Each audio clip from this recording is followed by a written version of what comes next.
Sure. So, for the purpose of this conversation, we're going to completely ignore corruption. That doesn't exist in any way, shape, or form ever for the purpose of this conversation. So, right-wing governments, there's two facets to left and right politics. You've got the social side of things, and then you've got the economic side of things, the fiscal side, the money side, right? So we'll start with the money first. So right-wing governments on a financial side will funnel wealth upwards. That's their whole mantra. Give the wealthiest in society even more wealth because they will then invest it into the country.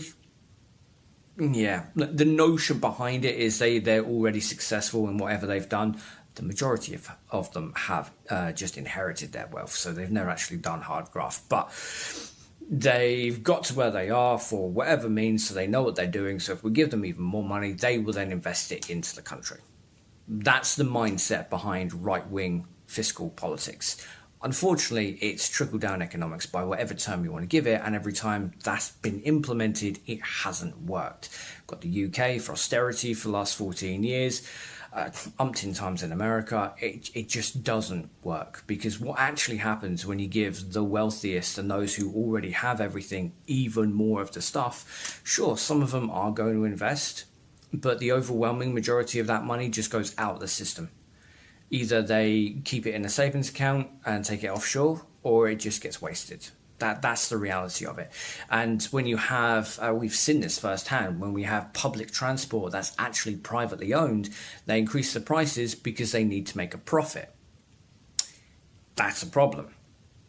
Same with the waterworks. Bills have been going up and up and up and up and up because since Thatcher, they've had to make a profit on top of trying to do their job, and recently they've not even been bothering to do their job. Left-wing side of things is the flip side completely. It's you don't need to worry about the wealthiest and those who already have everything because they already have everything. So you put money into local and the working classes. So you'll put money into public transport because if transport is publicly owned, it doesn't need to make a profit. It just has to break even. And realistically, it doesn't even have to break even in its own ecosystem like the NHS. The NHS doesn't have to make any money. But for every pound you put into the NHS that's spent properly, £2 to £3 goes back into the economy because people are able to get the medical care that they need much quicker. That means recovery times are much lower. So they're active members in the financial ecosystem, in the economy, because they're back to work, so on and so forth. And we've seen this, and we've tested this, and we can see this in various places around the world, and it works. It just works. The other side of it is the social side. So what do they actually do with people? How do they treat human beings? The right wing is very, very, very clear. It's othering. I don't think I came up with that term, but it's a term I like. So they other. So the fault of this country is not you, not Johnny Britannia. Oh no! It's them others. That sort of vague term that you can throw to anyone you don't like, whether or not they're responsible to this or not.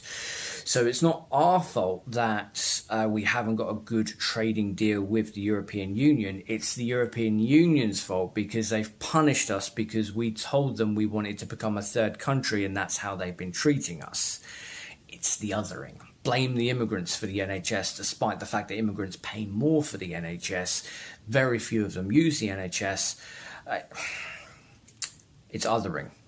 And it's treating people like shit. And we've seen this from Labour and from the Conservatives with constant attacks on people with disabilities. This country has a fucking appalling record of how we treat people with disabilities. It's fucking repulsive. And that is a right-wing tendency.